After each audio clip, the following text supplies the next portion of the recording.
ಚರಂಡಿಯಲ್ಲಿ ಬಿದ್ದು ಹೊರಬರಲಾಗದೆ ಪರದಾಡುತ್ತಿದ್ದ ಎತ್ತಿನ ಕಿರುಚಾಟ ಕೇಳಿ ಸ್ಥಳೀಯರು ಆತಂಕಗೊಂಡ ಘಟನೆ ಕಾರವಾರ ನಗರದ ಹಬ್ವಾಡ ರಸ್ತೆಯ ಹರಿದೇವ ನಗರದಲ್ಲಿ ನಡೆದಿದೆ. ಕೆಲ ಕಾಲ ಜೀವ ಮರಣ ಹೋರಾಟ ನಡೆಸಿದ್ದ ಎತ್ತನ್ನು ಕೊನೆಗೂ ಕಾರವಾರದ ಅಗ್ನಿಶಾಮಕ ದಳದ ಸಿಬ್ಬಂದಿಗಳು ಸುರಕ್ಷಿತವಾಗಿ ರಕ್ಷಿಸಿದ್ದಾರೆ.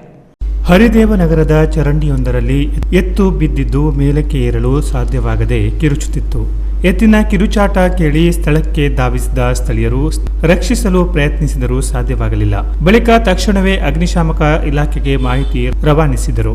ಮಾಹಿತಿ ಸಿಗುತ್ತಿದ್ದಂತೆ ಸ್ಥಳಕ್ಕೆ ಆಗಮಿಸಿದ ಅಗ್ನಿಶಾಮಕ ಸಿಬ್ಬಂದಿ ಪರಿಸ್ಥಿತಿಯನ್ನು ಅವಲೋಕಿಸಿ ರಕ್ಷಣಾ ಕಾರ್ಯಾಚರಣೆ ಆರಂಭಿಸಿದರು. ಚರಂಡಿಯೊಳಗೆ ಇಳಿದ ಸಿಬ್ಬಂದಿ ಬೆಲ್ಟ್ಗಳನ್ನು ಬಳಸಿ ಎತ್ತನ್ನ ಎಚ್ಚರಿಕೆಯಿಂದ ಕಟ್ಟಿಹಾಕಿ ಮೇಲಕ್ಕೆ ಎತ್ತಿದ್ರು. ಕೆಲ ನಿಮಿಷಗಳ ಕಾರ್ಯಾಚರಣೆಯ ಬಳಿಕ ಎತ್ತನ್ನು ಸುರಕ್ಷಿತವಾಗಿ ಹೊರತೆಗೆದ ಕ್ಷಣ ಸ್ಥಳೀಯರಲ್ಲಿ ನೆಮ್ಮದಿ ಮೂಡಿಸಿತು. ರಕ್ಷಣೆಯಾದ ಬಳಿಕ ಎತ್ತಿಗೆ ಪ್ರಾಥಮಿಕ ಉಪಚಾರ ನೀಡಲಾಯಿತು. ಸಮಯೋಚಿತವಾಗಿ ಸ್ಪಂದಿಸಿ ಪ್ರಾಣ ಉಳಿಸಿದ ಅಗ್ನಿಶಾಮಕ ಸಿಬ್ಬಂದಿಯ ಕಾರ್ಯವನ್ನು ಸ್ಥಳೀಯರು ಮೆಚ್ಚುಗೆ ವ್ಯಕ್ತಪಡಿಸಿದರು.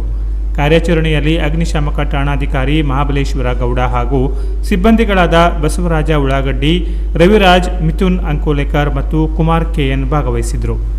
Canara plus news, Karwar.